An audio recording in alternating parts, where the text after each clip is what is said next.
राधे राधे भक्त जैनों, आज आप सुनेंगे शुक्र प्रदोष व्रत कथा, साथ में माँ संतोषी की व्रत कथा।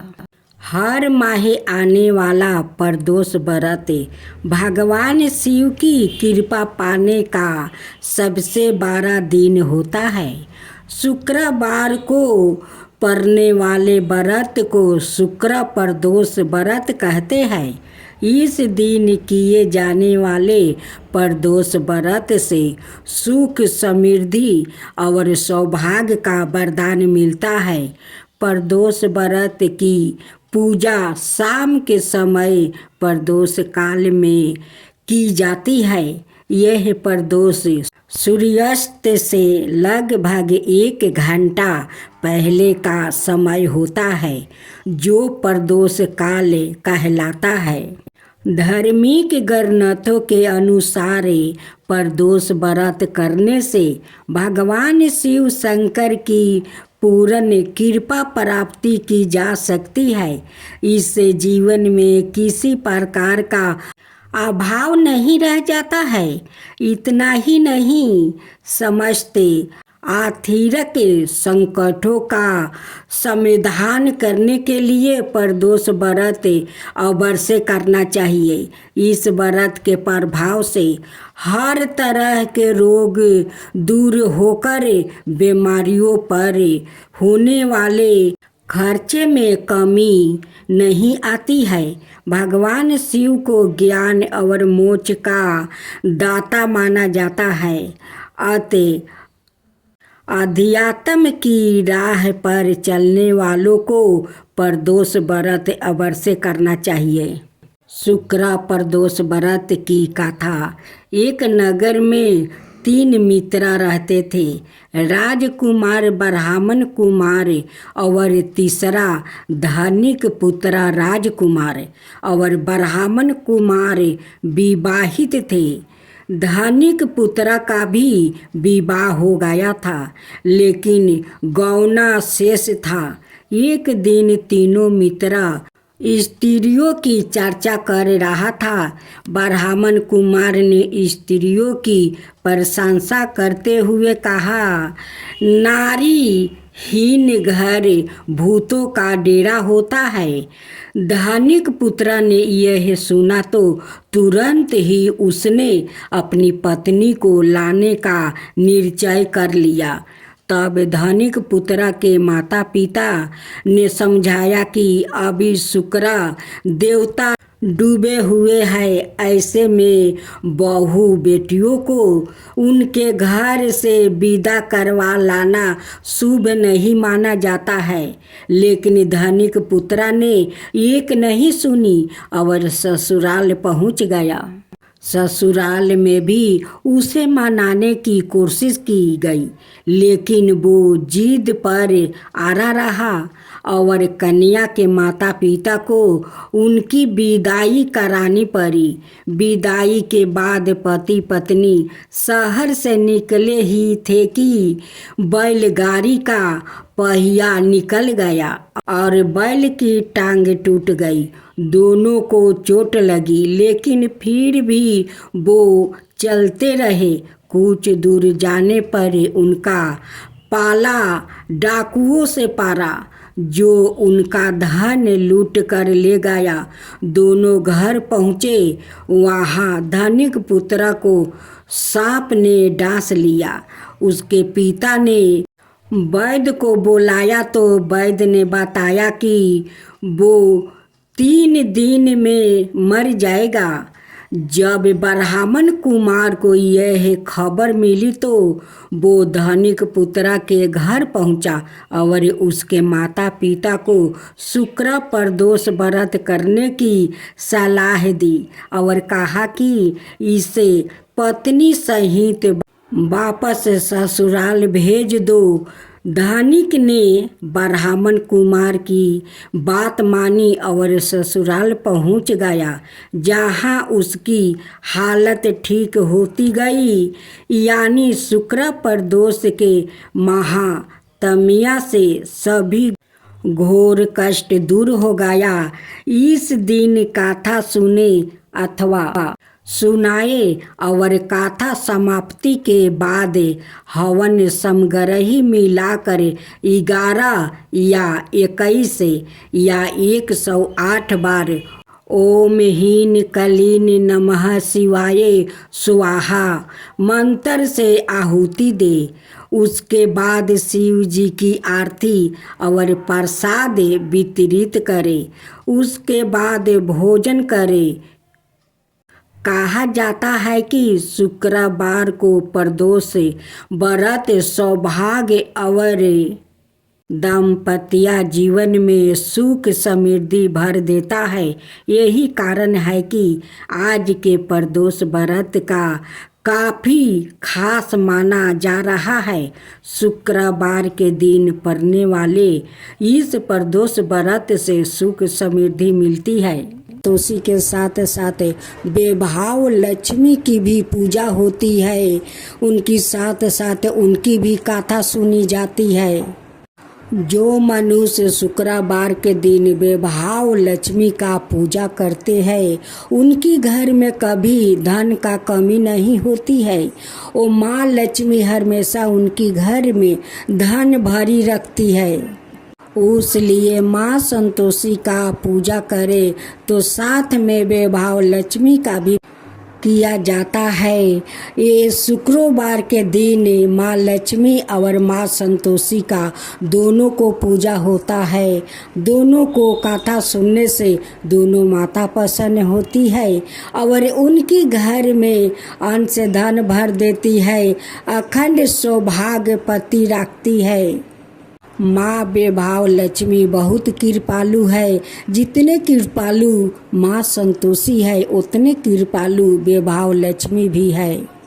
दोनों माते अपना भक्त का वचन भी सुनते हैं और उनकी सारा कामना पूरा कर देते हैं। माता संतोषी और बेभाव लक्ष्मी के कथा सुने तो साथियों पूरा कथा सुने ताकि माँ लक्ष्मी खुश हो जाए और अपना भक्त पर अपना कृपा बरसाए। जय बेभाव लक्ष्मी, जय बेभाव लक्ष्मी, जय संतोषी माता, जय संतोषी माता। शुक्रवार का दिन माँ बेभाव लक्ष्मी को समर्पित होता है। इस दिन माँ लक्ष्मी की पूजा अर्चना और व्रत किया जाता है। माना जाता है कि शुक्रवार के दिन विधि विधान से पूजा करने से माँ लक्ष्मी का आशीर्वाद प्राप्ति होता है और उनका साथ हमेशा बना रहता है।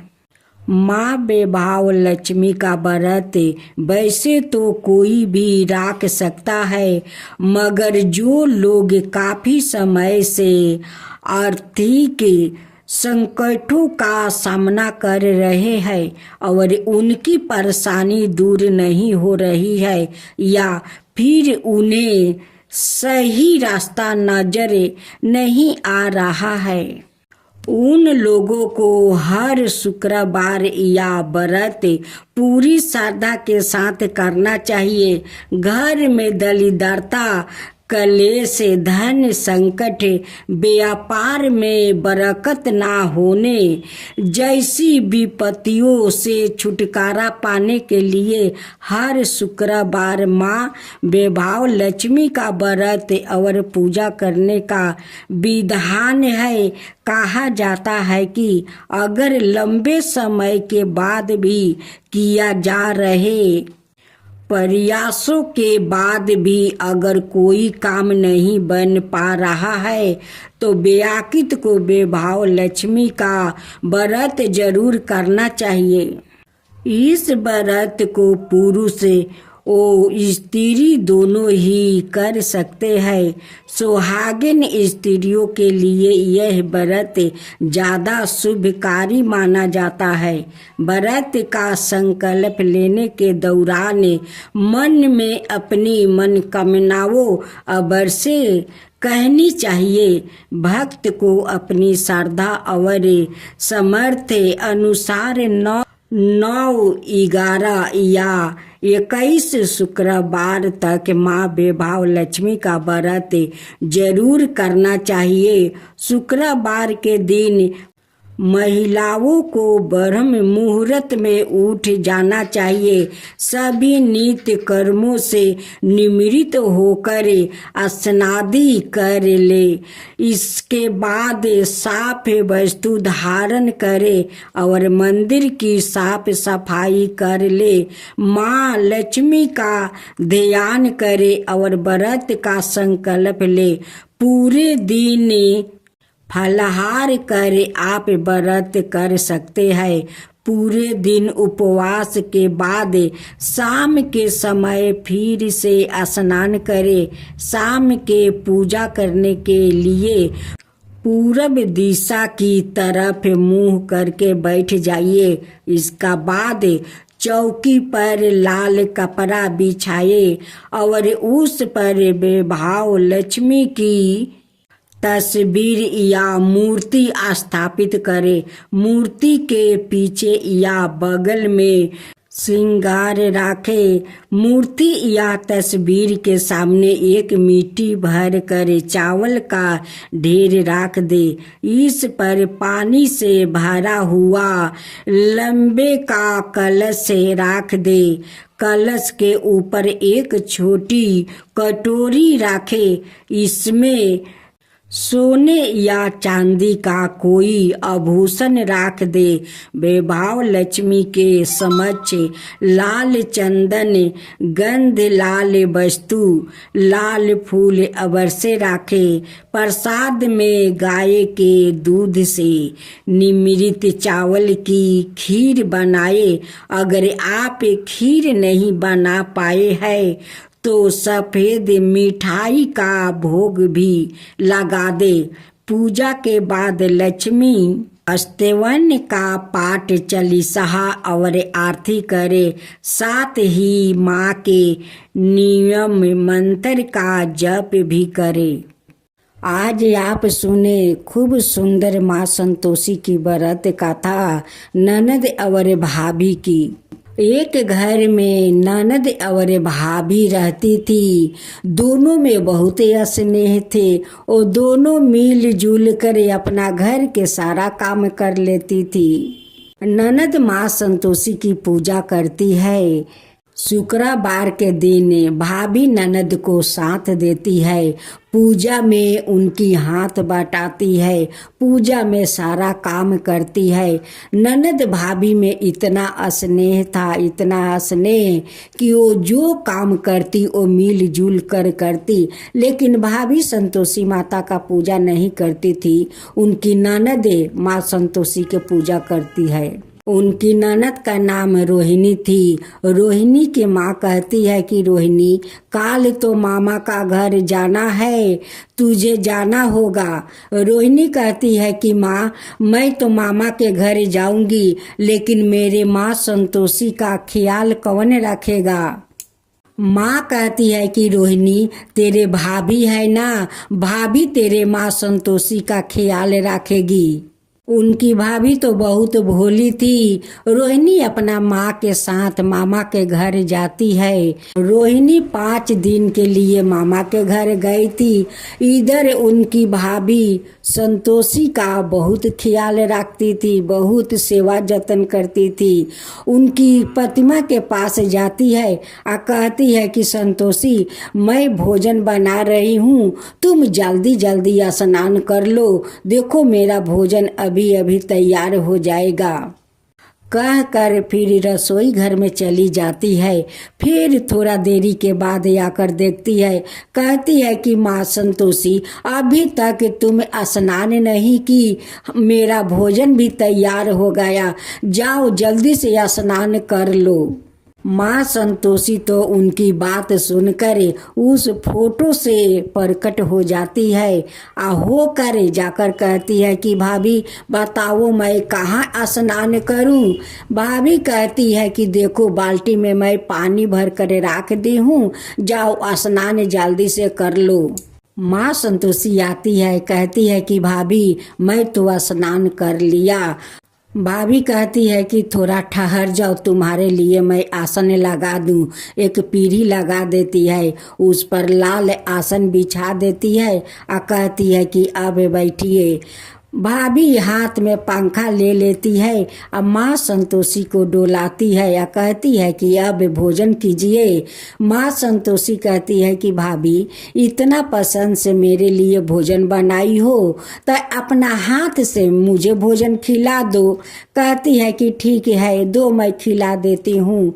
भाभी अपना हाथ से माँ संतोषी का भोजन खिलाती है। भाभी तो रोहिणी से ज्यादा माँ संतोषी का ख्याल रखती थी। उन्हें स्नान कराती थी, उन्हें श्रृंगार करती थी, अच्छे अच्छे भोजन बनाकर खिलाती थी। जब रोहिणी 5 दिन पर अपना मामा का घर से लौट कर आती है, दौड़ी दौड़ी माँ संतोषी को देखने जाती है। देखती है कि भाभी तो बहुत अच्छे से ख्याल राखी है, उन्हें अच्छे अच्छे कपड़ा पहनाई है, 16 श्रृंगार की है। फिर भी रोहिणी अपना भाभी के पास जाती है, कहती है कि भाभी मेरे संतोषी का अच्छा से ख्याल राखी हो तो। भाभी कहती है कि जाओ ननद जी, अपना संतोषी से पूछ लो कि मैं ख्याल रखती थी या नहीं। मैं अपना हाथों से उन्हें रोज श्रृंगार करती थी, उन्हें अपना हाथों से भोजन खिलाती थी। सासू माँ अपना बहू के बात सुनकर जोर से हंसने लगती है। कहती है कि यारे मेरी भोली बहू, कभी देवी देवता किसी के हाथ से भोजन करते हैं। रोहिणी जो हर शुक्रवार के दिन माँ संतोषी का जे भोग लगाती है, तब भोग का क्या माँ खा जाती है? माँ कभी नहीं खाती है। वो भोग पूजा के बाद उठाकर हम लोग सभी में बांट देते हैं। माँ कभी किसी को हाथ से खा सकती है? बहू कहती है कि माँ जी, आपको मुझ पर विश्वास नहीं है तो जाइए माँ संतोषी से पूछ लीजिए, वही आपको बताएगी कि मैं उनकी सेवा करती थी या नहीं। मैं अपना हाथों से उन्हें भोजन कराती थी या नहीं, जाइए उस संतोषी से आप पूछ लीजिए। ननद कहती है कि भाभी तुम सच बोल रही हो। भाभी कहती है कि ननद जी, मैं क्या झूठ बोल रही हूँ, मैं सच बोलती हूँ। रोहिणी अपना माँ से कहती है कि माँ, लगता है भाभी झूठ नहीं बोलती है, वो सच बोलती है। वो सचमुच का संतोषी माता उनकी हाथ से भोजन करती थी। सासू माँ कहती है कि बहू तुम सच बोल रही हो। बहू कहती है कि हाँ माँ जी, मैं सच बोल रही हूँ। मैं रोज उन्हें श्रृंगार करती थी, अपना हाथ से उन्हें भोजन खिलाती थी।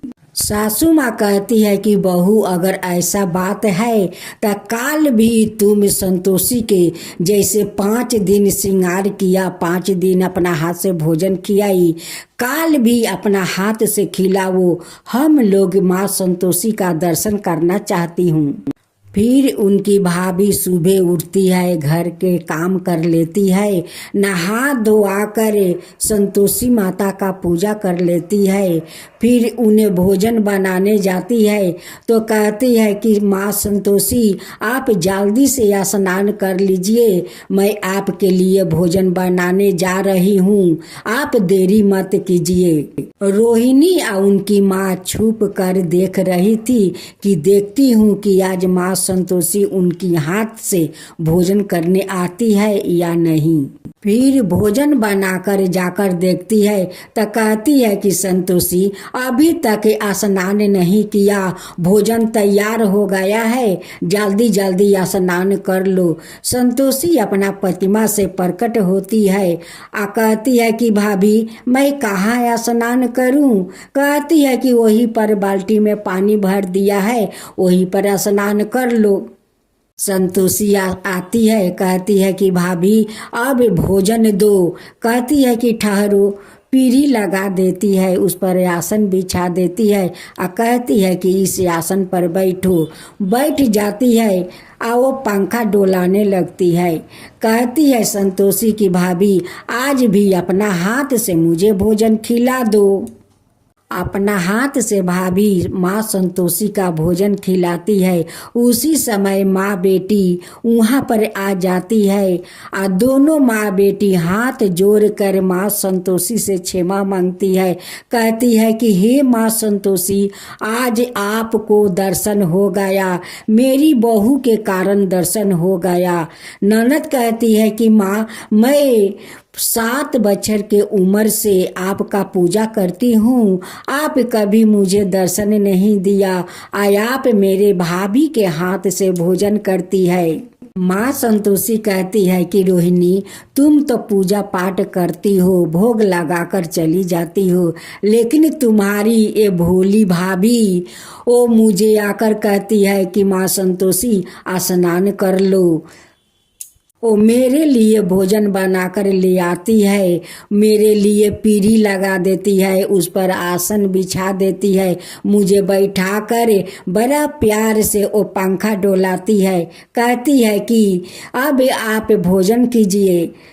मैं तो उनकी हाथ से भोजन कर लेती हूँ, इसलिए उन्हें दर्शन दिया है। माँ संतोषी ननद भाभी को आशीर्वाद देती है और कहती है कि ननद भाभी में ऐसे ही स्नेह बने रहे, सौभाग्यवती बढ़ता रहो, तुम्हारा गोद में जल्द से जल्द संतान आएंगे।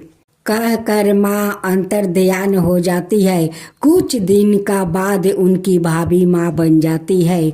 उनकी घर में खूब सुंदर एक बालक को जन्म देती है। उनकी घर में खुशियाँ भर गया। ननद भाभी मिलकर माँ संतोषी का धूमधाम से पूजा करती है।